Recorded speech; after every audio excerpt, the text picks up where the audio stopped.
Hey there, and welcome to Tech Talk here on WDBO 107.3 FM and AM 580, Orlando's news and talk. I'm Greg Rhodes, sitting here with Refresh Computer Superstore technician Adam Littlefield. And you can contact the Refresh Computer Superstore by calling their free tech support hotline at 407-478-8200. Or if you have any other comments during the show, we'd love to hear it. Use that open mic feature inside the WDBO app.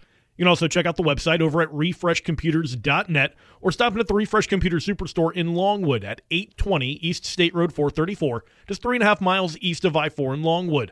Store hours are Monday through Saturday, 9 a.m. to 7 p.m. And if you're listening to the show here on Saturday, it means you still have time to stop by. They'll be open until 7 p.m. today. And now, Adam Littlefield. We're a David short today, but that's because he's on an amazing vacation. Oh, yes. And it'll be a couple shows of just you and I talking tech. Just you and I. New tech, especially with everything going on with CES right now. We'll dive into that. But before we get into it, my name's Adam Littlefield. Thank you, everybody, for tuning into this episode of Tech Talk with Refresh Computers. I want to give a shout-out to our free tech support hotline, of course. That's 407-478-8200. You can give us a call anytime, 9 a.m. to 7 p.m., Monday through Saturday. You'll get connected to one of our technicians who can answer any technical questions or just any questions you really have that you have going on with your computer. So it's a great thing to have. It's really hard to get help like that with computers without having to shell out a couple $100s I've seen now. Yeah, absolutely. You see so many of these companies that even if you purchased a computer from one of these companies, some of the big box companies that we talk about all the time, they give you very little support, if any, when it comes to some issues that you have. And you guys don't even ask if they've bought it from you guys. It's just a straight up, if you have a question, give us a call. Yeah, we've had multiple people come in before, hundreds of them with brand new computers that they didn't get from us, that they want us to go through and move all their information. They want us to de-bloat, and we have no problem doing that. Doesn't matter if you got it from us or somewhere else. We'll help you no matter what. So that's a great thing we do at the store there, but let's get into some of the new stuff we have going on. CES. It's an exciting time of the year. Always just a little bit after the New Year's, there's always CES Las Vegas, right? This is like another Christmas to a bunch of tech geeks because we get to see all the new stuff coming out, all of the boundary pushing stuff, I want to say. There's a lot of envelopes that are pushed every year with CES, and this one's no different. This one was a lot of AI, autonomy, robotics. We're really seeing in this year the application of what AI and robotics are going to be in the rest of our lives. They made big leaps and bounds in 2025, but again, that was just the beginning, honestly. Yeah. 2025, a lot of AI enthusiasts called the year of finalizing, of revision, where they got AI to a comfortable spot where the general public can have access and it not go haywire, not do anything off track. And 2026 is becoming the year of just final touches now. We have self-driving cars out in the world from multiple different brands. We're starting to have companies come up with these home robots that we'll talk about just in a little bit. And, it's showing every day more and more that AI and robotics, they're going to help us way further in the future than I think we're planning right now. And they're going to get way more integrated. You think that it's integrated in your cell phones right now, and it is. It's definitely integrated in that aspect. But now it's going to be even more in the physical realm as opposed to just being in that background hardware. Yeah, for example, with CES, LG showcased their Cloyd home robot. This is a bipedal robot that's able to walk around, fold laundry, cook, empty the dishwasher. A lot of robotics enthusiasts are giving them a lot of scrutiny right now over this robot. LG has been touch and go with robotics lately, but as far as I was seeing, everything looked pretty good out of the showcase that they were doing. And we're getting closer and closer to the Jetsons. Yes, we are. Every day we are. And Boston Dynamics, they revealed a humanoid robot that's capable of lifting up to 50 kilograms. It's designed for those industrial tasks. You don't want to be putting humans into heavy lifting and whatever else is dangerous out there, but it's also going to have Google training integration. So the robot will learn as it works how to work better, how to work more efficiently. And we've talked a lot about how Google really kind of has been at the forefront of some of that AI development in that style of field. We've seen how Apple's going to be using their AI programming to help background Siri products and things like that. But to see them moving into more of working with a group like Boston Dynamics and seeing some of that programming come to fruition for those kinds of things, it's an interesting time for them. It is, yeah. Humanoid robots aren't something that I think any of us thought we'd see in the next 5-10 years, let alone this year. And there's other companies too that are releasing them as well that have been working on them for a long time. And I know, getting a little bit further away from, humanoid robots, but we even have companies like Roborock and Dream that develop Roombas, basically. Everybody knows what a Roomba is, and they debuted stair climbing vacuums that can climb up your stairs and clean your whole second floor without you having to go save it from a cliff. Right. How that Roomba notification used to be.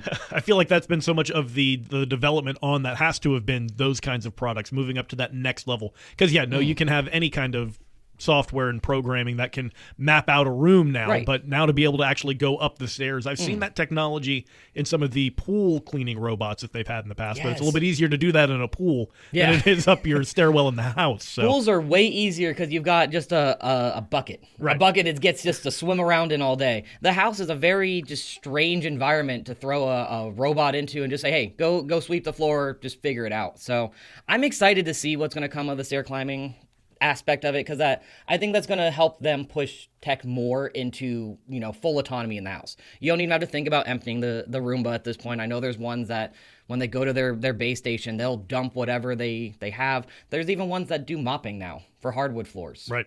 So there's just a lot of expansion going on, and even just vacuums, and that again is being driven by AI now.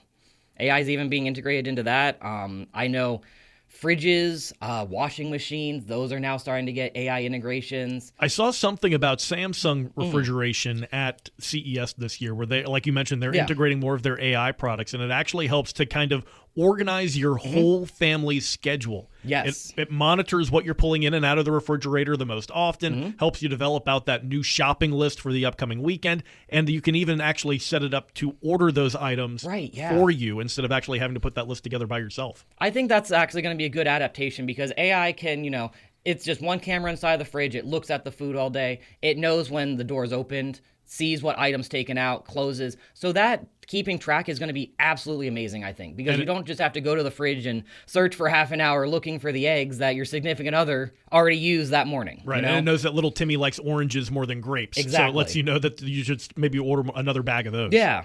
So even Samsung, they're pushing AI into every aspect, and big name in AI now is NVIDIA. And even NVIDIA, they're starting to push into robotics, especially with their AI models now. They're actually starting to push into the self-driving market, too. They're launching a program called NVIDIA Drive Hyperion. It's supposed to be a car kit that can be installed just in any car. It's a array of, I believe, LiDAR, cameras, a bunch of different sensors, some radars as well. And they're pushing for level 4 autonomy. So right now with most self-driving cars like Teslas, for example, everything's level 2. It's supervised. You can take over at any moment. Level 3 is where it's completely hands-off. Level 4 is full autonomy. No attention, anything. Exactly. So NVIDIA's really pushing that right now, and they're wanting to add reasoning into their AI models. So right now with a lot of self-driving vehicles, they can tell, hey, I know what road laws are. I can tell that vehicle's in front of me. They can see in the small environment. But NVIDIA and a lot of other companies now are wanting to push,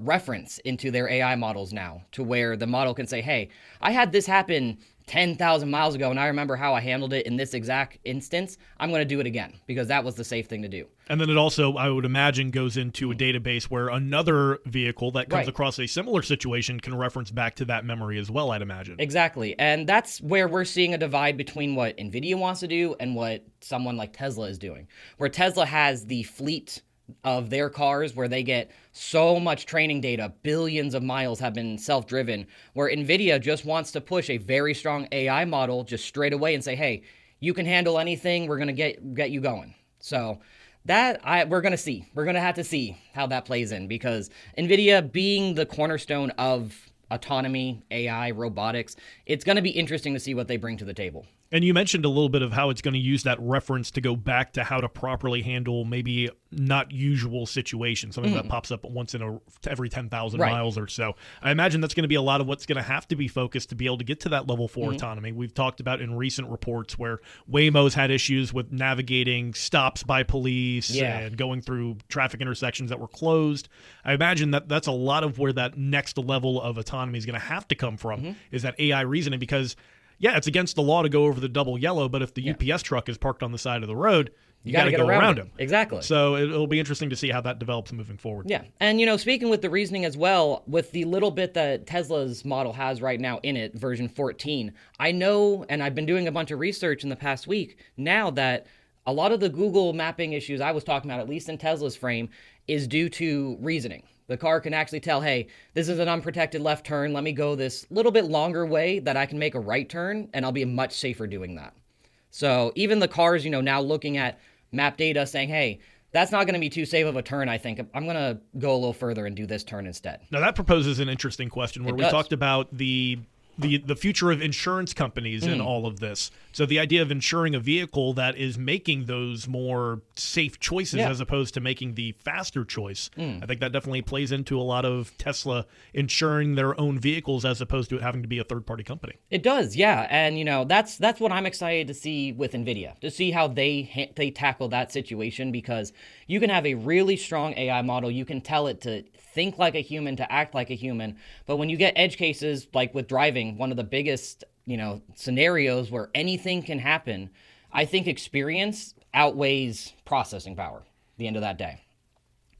So, we're talking a little bit about NVIDIA as well. They partnered with Uber, actually, for a lot of their new robotaxi stuff. So I know that is where they're really trying to push that market right now, is into the Uber category before they go general public. But knowing how NVIDIA is, they're going to go general public before anybody can even call that it's happening.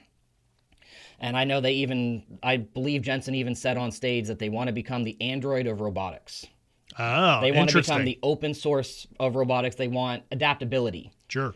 That's interesting. That's an interesting way for them to approach that, because, like you've mentioned, so much of this has been kind of closed off. We talk about Apple's walled garden. That kind of idea has really applied very strongly to a lot of these robotic companies. You don't hear a lot of Boston Dynamics partnering with other groups. Now you hear about it going with that Google training system we talked about. Right. I wonder if you'll see maybe a little bit more give and take between the companies, because like we said, it's getting closer and closer to being in your every single day life, as opposed to just being in your virtual life. And, that's something that I think down the road there's going to be a big debate about, on companies mingling with one another, communicating, sending, information to one from another to help each other grow in the AI space, because that's what we're getting into now. We are in an AI space. Everything is becoming about AI because every company wants a little piece of that pie, because that pie is getting bigger and bigger and bigger every day.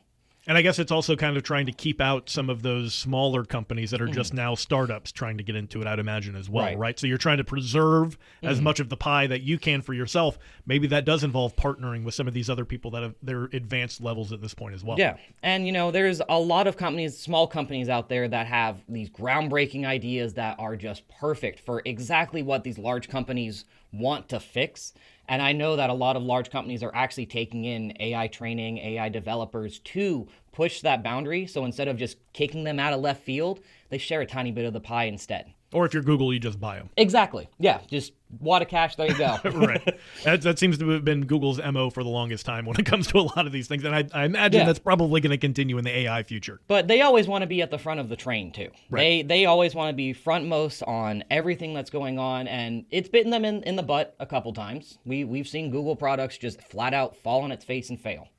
So for any listeners right now, if you missed any of this show, we do have this on our website, refreshcomputers.net, in a podcast format. Give or take about 40 minutes, but if you've missed any part of this first segment talking about robotics, definitely check out that podcast and check out our website while you're there. Refreshcomputers.net. Again, we have our full inventory on that site, so the moment we get inventory in, everything is organized, scanned, we get it into inventory, and that means it's in our store. So if you see it on our website, we have it available in store. You can buy it through the website. Give us a call too if you have any questions about it. 407-478-8200. That'll get you connected again to any of our technicians that can answer any questions you might have. Can give them a model number and they'll be able to pull up right away. So I think we're going to a little bit of a break here, and we'll get back into more of the CES news right after that. Adam and I will continue the CES wrap-up for 2026. You've been listening to Tech Talk right here on WDBO, 107.3 FM and AM 580.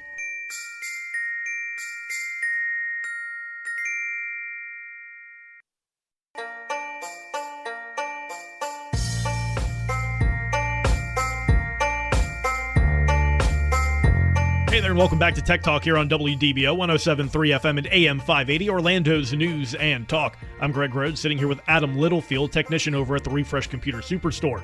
And you can contact the Refresh Computer Superstore by calling their free tech support hotline over at 407-478-8200. Or if you have any other comments during the show, we'd love to hear them. Use that open mic feature inside the WDBO app. And now, back to Adam. Thank you, Greg. And again, thank you, everybody, for tuning into this exciting episode of Tech Talk, the second one of 2026. Again, with our Christmas for Nerds, the CES event. So, yeah, we just did a bunch of talking about robotics. And again, if you missed any of that, I definitely stress you should check out our podcast on refreshcomputer.net. Click that podcast link. You can listen to this whole show in its entirety. All of this new technology, it's going to be coming out in the next year, 2 years. That's what CES is about. When companies get stuff at CES, that means they're ready for the world to see it. And a lot of it, again, had a lot to do with, we saw a lot of cell phone technology coming out.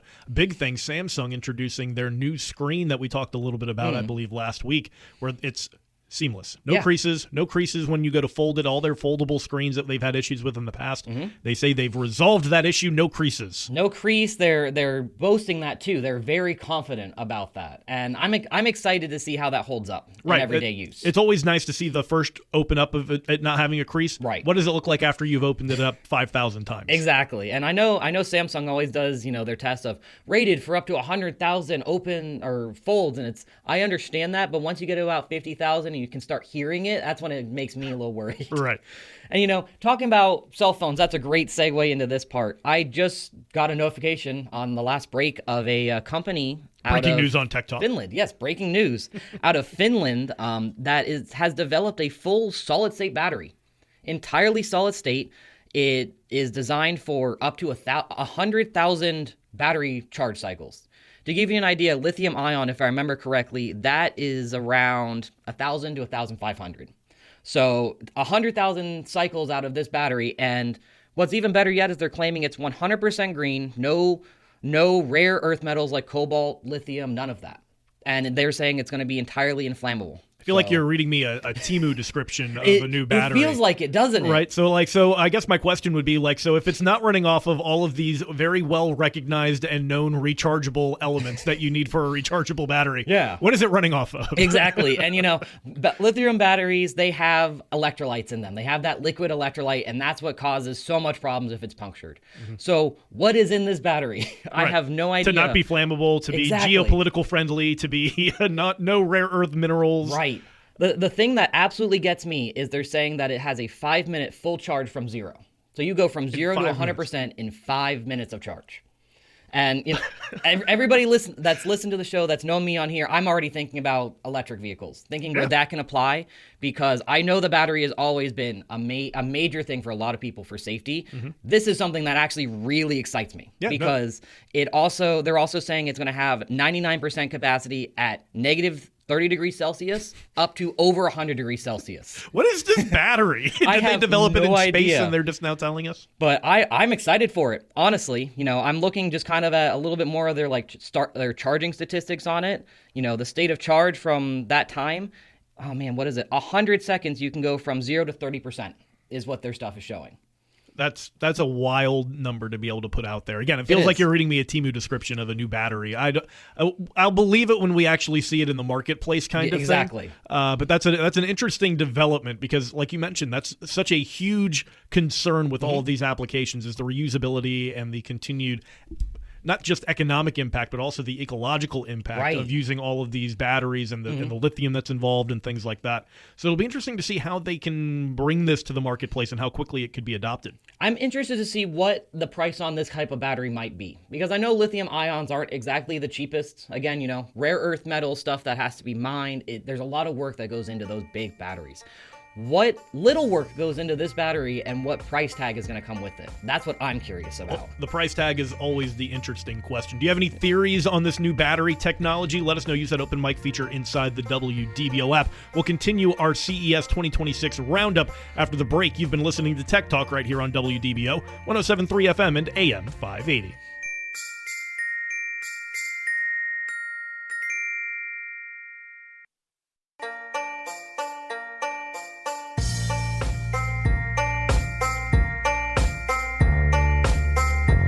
Welcome to Tech Talk here on WDBO 107.3 FM and AM 580, Orlando's News and Talk. I'm Greg Rhodes here with technician Adam Littlefield from the Refresh Computer Superstore. And you can contact the Refresh Computer Superstore by calling their free tech support hotline at 407-478-8200. Or you can always leave an open mic using that WDBO app with any comments during the show. And don't forget to check out their website at refreshcomputers.net or stop it at the Refresh Computer Superstore in Longwood at 820 East State Road 434, just 3.5 miles east of I-4 in Longwood. Store hours are Monday through Saturday, 9 a.m. to 7 p.m. And if you're listening to the show here on Saturday, you still have time to stop by. They'll be open until 7 p.m. today. And now to Adam Littlefield. Thank you, Greg. And again, thank you, everybody, for tuning into this exciting episode of Tech Talk. You know, after the last segment we just had, I'm way more excited for 2026 now than I even was before. And I'm a big robotics person. So, you know, I'm already excited for that. But getting back into CES, you know, we saw a bunch of other releases too. A lot of hardware stuff that's coming out right now. I know Intel and Ryzen, they're coming out with newer processors now. Intel is launching their Core Ultra Series 3. They're supposed to be called Panther Lake is their internal name for it. They're saying it's going to, you know, show massive integrated graphics gains, but from what I've seen from the previous series of their Ultra processors compared to what else is on the market, I want to see some benchmarks before I believe what Intel says anymore. I think that's fair. I think Intel's put themselves in that situation that they've under-delivered on so many products over the last 10 years. Yeah. You look at the last run of the I series when they were running those. Now they're pushing this Ultra series. The Ultra series honestly has not performed nearly as well as they've advertised. It hasn't. No. And now to this point to move into this, like we've mentioned, this new integrated world where you're seeing more GPUs integrated onto the chipset. Right. It's going to be very tough for them to catch up. It is. They got some big talk. Intel had that bad run last year with the what was it? Their manufacturing defects that they were finalizing, getting finished and stopped. And I know they had to extend warranties because of it. And you know, seeing Intel have to do that, it takes a lot out of them to just admit that there were manufacturing issues and they did right. I can give them that. I can't trust their performance stuff anymore because seeing how the last Ultra series was compared to what it was in real life, there was so much of a discrepancy to myself. And AMD was in, you know, CES as well, talking about their new Ryzen AI 400 chipsets. That's something I'm actually a little excited about. You know, these new AI chipsets coming out with NPUs, that's the neural processors in these, they actually are showing a lot of promise. And AMD, for any gamers that were keeping up with CES, hoping for something to come out of it that's going to be good, because as far as gaming has gone, there has not been good news like on the RAM side right now. We're looking at a new Ryzen 7 processor from AMD that's supposed to be top of the market compared to all other consumer processors that are available for desktop computers, especially for custom building your own. So with AMD getting into that space, Intel butting heads there, Qualcomm's coming in too with their Snapdragon processors. And look at Qualcomm just coming up out of the back. They've always been kind of like the Android developer for processors that everybody's kind of recognized for that with their, like you mentioned, the Snapdragons. They're moving their way into the laptop, and they're really kind of making some noise here at CES. Yeah, and you know, anybody that's got a Samsung phone in their hand right now, I can tell you that's probably running one of Qualcomm's Snapdragons. I don't know which one, but it's running one of them. And you know, that's the big standing. Qualcomm has been used by Samsung for as long as I'm aware of. And with this new Snapdragon, it's the X2 Elite/Extreme is what they're calling it. They're boasting it's more power efficient than their previous processors, and they're pushing them even for high performance laptops now. You know, they partnered with ASUS to produce the next ZenBook, the A16, and this is supposed to have an 18-core processor in it. An 18-core processor, that's crazy to say in a mobile device now. You know, these Snapdragon processors, if you had an Intel processor, an 18-core processor that you threw into a laptop, you'd probably see an hour or two out of the battery. Right. when you're running it alone. And Qualcomm, they were saying that this laptop's going to be lasting 22 up to a day's worth, up to 24 hours on battery while doing work on it. Maybe they're using that new donut battery that we talked about. Maybe that's the first application will be, you know, with a laptop, which... You know, that wouldn't even surprise me. Laptops, a lot of the weight comes from what's the battery that's in them. Again, it's lithium ion. Solid-state batteries, they're supposed to be lighter from some of the stuff I was reading. So we'll see what comes out of that. And a big surprise to me, Dell is reviving their XPS line. was always a fan of the XPS line, Yeah. so excited to see that from Dell. It's interesting because, Dell, they started doing that whole renaming scheme where they were doing the Dell Pro, and the Dell Pro Max, and now they've revived the XPS. I don't know where this fits into Right. this new naming scheme, because you used to have the consumer lines of Dell and you had the business line, the commercial line. And the names were very clear on that. You knew if it's a Latitude, it's a business model. If it's an XPS, it's a consumer model.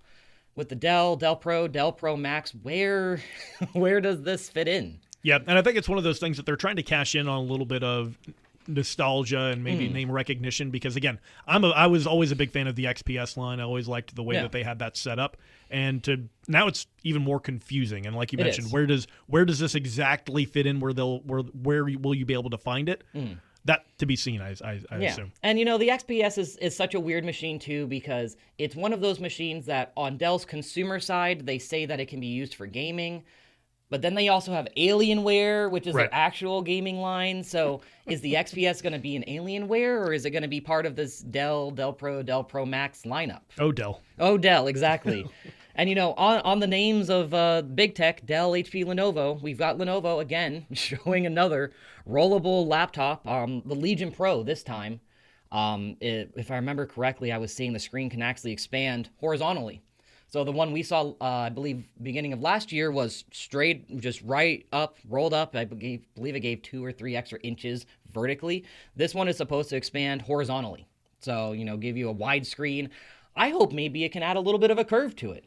That would be a big thing to be able to introduce into the laptop line, because if you're going to add a curved screen to a laptop, it usually ends up having to be very bulky. Exactly. But if you're able to add it to where it's able to expand into that kind of format, that would be a big integration. I think it would be, and I think a lot of people would want to buy into it solely for the fact of, you've got a curved screen that gives you a ton of screen real estate. I know myself personally, when I had a curved screen, it was an ultra wide screen. When I switched back to a regular flat panel, it took a while to get my workflow regulated again. And with Lenovo, too, they also showed off their new line of ThinkPads. The repairability on those as well is top-notch. It's one of the best I think I've seen so far with ThinkPads now. So That's very big moving forward, because one of the things that we're going to talk about now that kind of ties back into all of these new laptops is something that we've been harping on here on the show for a little while now. Couple months, yeah. These RAM shortages continue even though these companies are introducing all this new tech. So, right. in what way do you think this RAM shortage is going to affect some of these new things coming out in 2026? Well, I think the major thing we're going to see, unfortunately, up front is just going to be higher price marks. Yep. I was looking just the other day, a RAM kit I bought for my computer, it was marked at $110 when it was purchased. Right now, that RAM kit is going for $580 on Amazon. And that's sold and shipped from Amazon. That's not a third-party seller price gouging. So, just that alone, what we're looking at right now with these RAM shortages, we don't have any saving graces coming to say, hey, here's millions of chips that just magically appeared and, the world is fine now. We don't have that reality. Right. The reality is now that manufacturers are actually starting to create conversion kits. Which is wild. It is wild. And, I was looking yesterday at some of the images of just people drumming up what this could be, and it looks like a nightmare. Because going from DDR5 to DDR4 RAM, it's just a little notch that's moved. You can't plug it into the same slot. Right. So companies now are developing a small board, and when I say small, I don't mean that literally. It's larger than average, but it clicks into the RAM slot, and then you got your RAM, your DDR4 RAM that goes on top of that. And it is actually tall enough, I've seen, that it may block airflow on the CPU cooler. So, that's where we're getting right now. We have such a demand for this high bandwidth memory, this DDR5 RAM that new computers, new devices are using, that we're starting to retrofit now for DDR4, a platform that, 5 years ago was said to be dead. DDR4 has moved on from now. So, seeing that, I'm scared, honestly, because I'm watching manufacturers say, hey, we're scaling up our production by 70% this year, but we're also making these adaptation kits for, ease of use of DDR4 on DDR5 boards.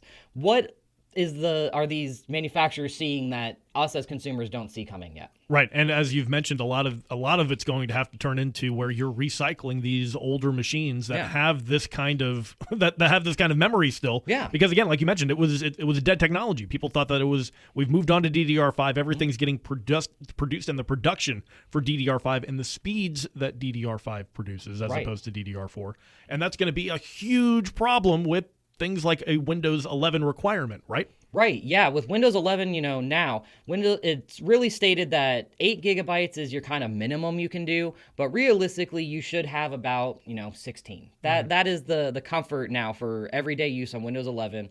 And with us scaling back now to DDR4, I'm sure there will be performance stuff that's going to come up eventually.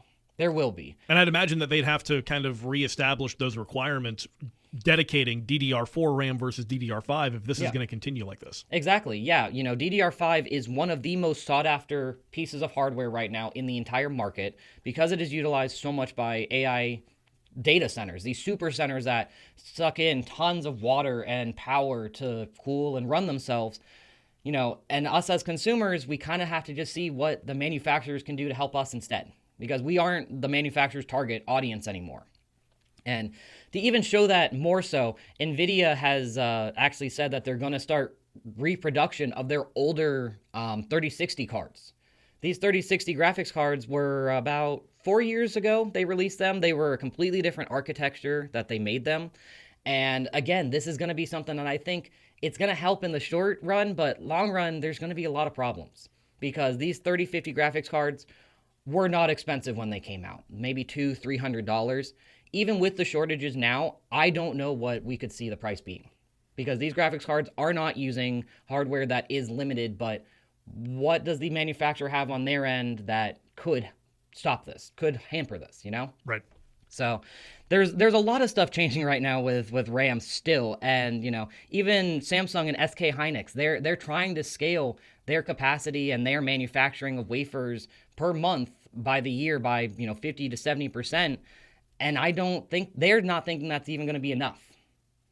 So it's a crazy time we're in right now where everybody is needing to upgrade computers. The end of Windows 10 back in October created tons of computers that had to be replaced, and now we are in a situation where there's almost no available hardware to replace. And that's such a problem that we've now come across with the Windows end of life issue. Right. And I wonder how much Microsoft is going to maybe take a little bit of account for this, that they're the ones that are leading to a large portion of this because of their requirements to end Windows 10. Right. Now, again, Windows 10 was an older operating system and had been around for a very long time, but it was a very stable operating system. And it took them too long to force this into Windows 11, in my opinion. I think that they should have probably made this move sooner than what they did. But then now that you're having all of these issues of supply around the globe to try and get these, I wonder if Windows will look back and say maybe that was a mistake, and if they'll be able to. I know that they're still offering those. If you spend $35, we'll continue your updates for a year. I wonder if they're going to have to rethink that because they're going to notice a lot of people not upgrading. Exactly, yeah. And, if you're still stuck on a Windows 10 system right now, Windows 11 is just out of reach because of how costs are. Definitely, give us a call, 407-478-8200. We can help you figure out getting your computer enrolled into those extended security updates. We can also, talk to you about some of the systems we have at our store. Our prices are still super, super low compared to what the market price right now. And I actually mean that with every fiber of my being right now. The prices we have compared to everything out there in the world, it's night and day difference at the moment. And again, that's the advantage of having a quality refurbished computer as opposed to going to CES and buying one of these new items. Yeah. You can actually get something that still works great for you, meets all of the new requirements, but is going to come at a fraction of the cost. Exactly. And in the end of the day, all of these new devices, these new computers that we are talking about from CES right now, any average user out there that is listening probably doesn't need a computer that powerful. The computers we have at our store are more, even sometimes more than what some people need. Even if it's, our regular just Windows 11 computer made for internet browsing and paying bills.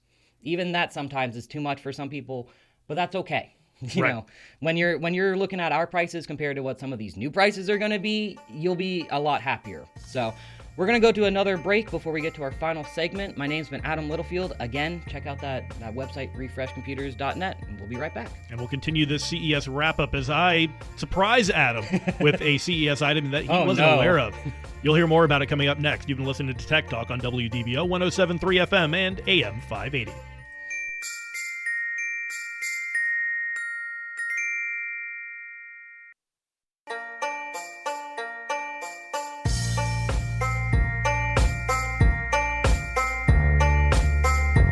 Hey there, and welcome back to Tech Talk here on WDBO 107.3 FM and AM 580, Orlando's news and talk. I'm Greg Rhodes here with technician Adam Littlefield from the Refresh Computer Superstore. You can contact the Refresh Computer Superstore by calling their free tech support hotline at 407-478-8200. You can also check out their website over at refreshcomputers.net. And now, back to Adam. Thank you, Greg. And again, thank you, everybody, for tuning into this episode of Refresh Computers, this special episode about all the new stuff coming from CES. If you missed any of this at all, you can go to our website, refreshcomputers.net.